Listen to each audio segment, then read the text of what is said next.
apoiar tecnicamente. Início de 2000 começou a fornecer algum medicamento. 2005 estabeleceu uma política bastante agressiva do ponto de vista de garantir acesso gratuito ao tratamento que o Brasil produz, né, para os pequenos países, como Guiné-Bissau, São Tomé, Cabo Verde, e além disso, Bolívia, Paraguai, Nicarágua. E recentemente, né, nós tivemos um avanço importante, a ONU considera como de grande relevância mundial, de cooperação, né, e de apoio ao desenvolvimento, que é a instalação da fábrica, né? O presidente Lula esteve em Moçambique em 2004, tomou essa decisão política. Recentemente a fábrica está quase pronta, deverá ser inaugurada no próximo ano, criando condições para Moçambique produzir o medicamento não só para o país, mas também apoiar, né, o subsaara africano. Eu creio que o Brasil, nesse Nós aspecto, estamos tem produzindo esse colaborado medicamento aqui e vamos produzir Exato. na África. E apoiar tecnicamente, porque como a tecnologia de produção exige PHDs, né, e Moçambique não tem no momento, o Brasil vai apoiar tecnicamente e fazer com que o país posteriormente seja autossuficiente. Os países africanos também colaboram, né, com a sua experiência para a experiência brasileira, e o Brasil apoia naquilo que se considera pertinente a partir de uma agenda comum. Agora, essa rede de vocês, ela pode se expandir, para, por exemplo, para os países de língua portuguesa, como Angola, Moçambique, Sim. Guiné? Vocês têm, como é que recebem apoio institucional nessa rede, ou vocês estão lutando só com os meios próprios que vocês têm para viabilizar essa rede? Está na internet? Como é que ela funciona? Bom, é uma rede nacional, né? Cada estado, cada cidade, a gente está tentando fazer com que tenha seu grupo. Na Argentina mesmo, participa um menino de lá, da Argentina, então ele pegou isso e quis levar para lá. Aí ele falava, a última vez que ele esteve com a gente, ele falou que já estava com um grupo mais ou menos de 4 pessoas. 4 a 5 pessoas. E vocês estão no Facebook, no Google, como é que vocês estão? Como é que a pessoa pode achar vocês na rede? A gente tem um e-mail, a gente tem um site na internet para estar conversando com outras pessoas de outros estados, né? De outras localidades. E qual é o endereço desse site de vocês? O endereço, eu não tenho acesso a ele, porque teve mudanças, então eu não tenho acesso ainda com ele, ainda não. Acesso novo, não. Mas na internet tem jovens positivos, eu acho que encontra ele. Se der uma gulgada procurando jovens positivos, encontra vocês? Encontra sim. E quem é que apoia vocês na montagem dessa rede? A gente tem muitos apoios, tipo a Unicef mesmo, ela ajuda a gente.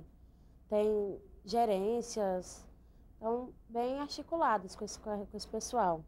Até mesmo teve um estágio para jovens líderes vivendo com HIV.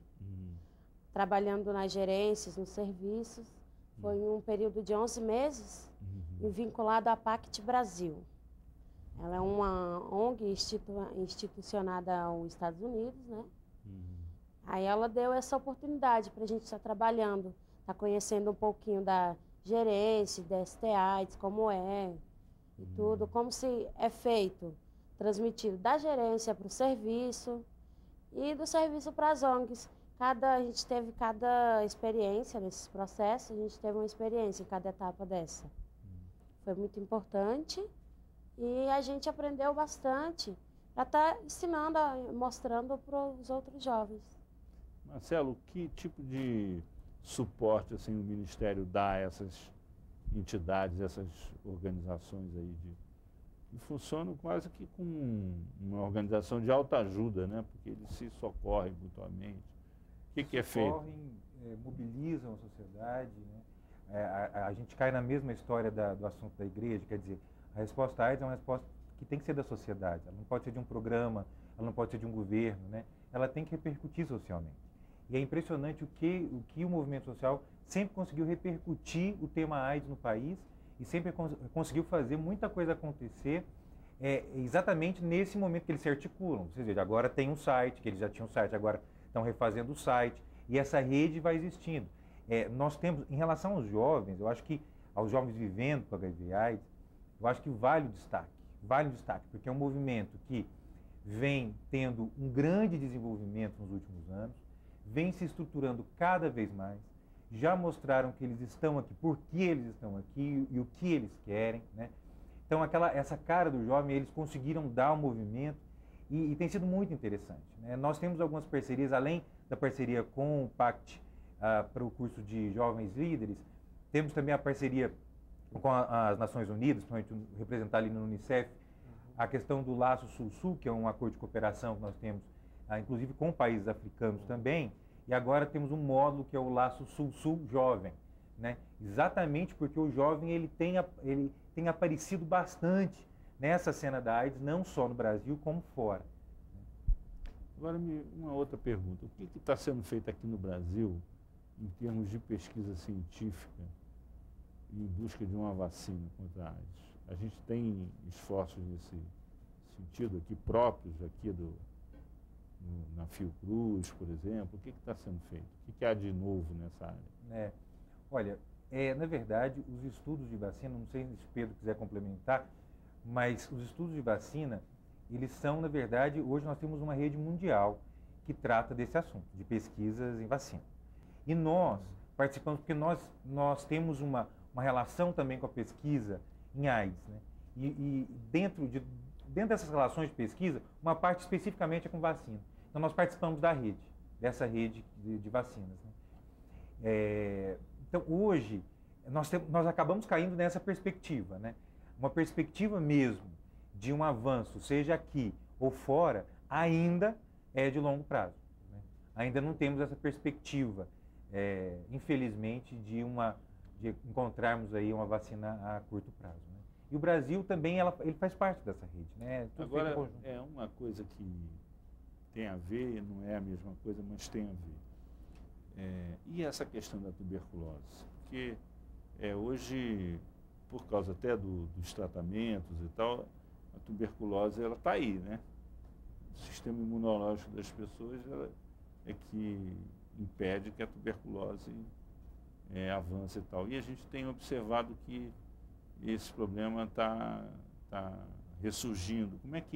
Como é que essa questão está sendo tratada pelo Ministério? São coisas que estão correlacionadas, né? Uhum. O Ministério ele tem uma área específica, que é o Programa Nacional de Controle da Tuberculose, que é responsável exatamente por políticas nessa área, para esse agravo que é a tuberculose. Agora, a tuberculose é exatamente isso. Nós ainda vivemos uma situação de uma alta prevalência de tuberculose em algumas regiões metropolitanas brasileiras, né? A Organização Pan-Americana de Saúde considera essas 11 regiões de alta incidência no Brasil, 11 regiões metropolitanas brasileiras, como prioritárias, e o Programa Nacional de Controle da Tuberculose vem focando muito suas ações nessas 11 capitais. Ainda nós observamos uma mortalidade por tuberculose no país, e no caso de co-infecção com HIV, a tuberculose chega a ser a primeira causa de mortalidade, né? Dentre as co-infecções, a primeira causa de mortalidade nessa população que vive com HIV/AIDS.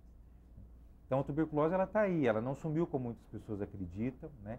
E os esforços, nós temos trabalhado muito com o programa de controle de tuberculose, né? A co-infecção é para nós uma prioridade hoje. Nós entendemos, por essa questão do impacto que tem na mortalidade das pessoas que vivem. A principal causa de mortalidade dos soros positivos é a tuberculose. A co-infecção é a tuberculose. E ela cada vez está mais resistente aos medicamentos antibióticos.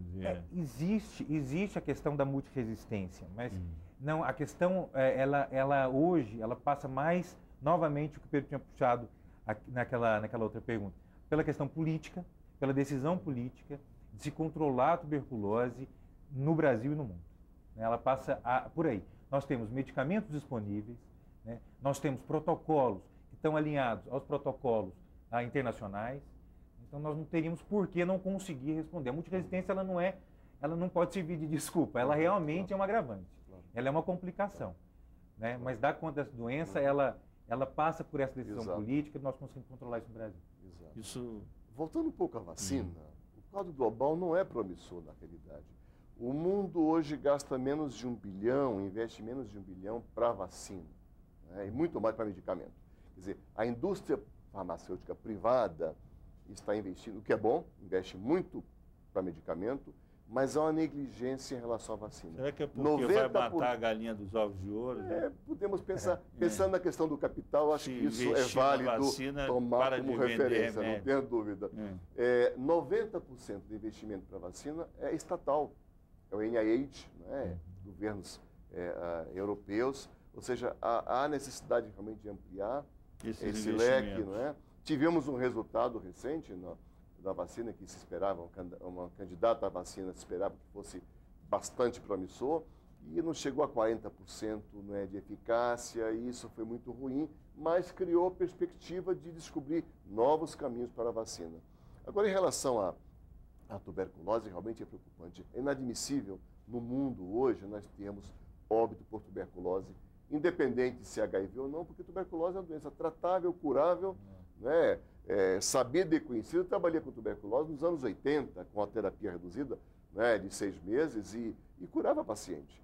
Quer dizer, há necessidade realmente de prioridade política.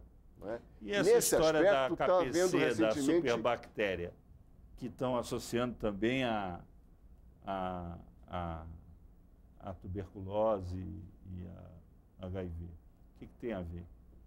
Bem, a tuberculose aparece como doença oportunista, à medida em que o indivíduo tem a prima infecção, né, e a resistência baixa, natural, independente se é HIV ou não, né, tratamento de câncer ou a situação imunológica deprimida em qualquer situação, o bacilo se sente forte o suficiente para poder disseminar.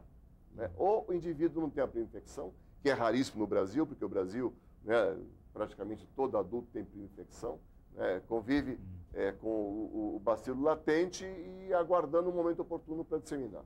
Quer dizer, é o que acontece em relação à tuberculose. Por isso que é importante que todo paciente HIV seja avaliado e acompanhado em relação à tuberculose, e todo paciente tuberculose seja buscado diagnosticar para infecção pelo HIV, já que é uma associação muito grande tuberculose e HIV no Brasil e na África também, por alta prevalência da prima infecção.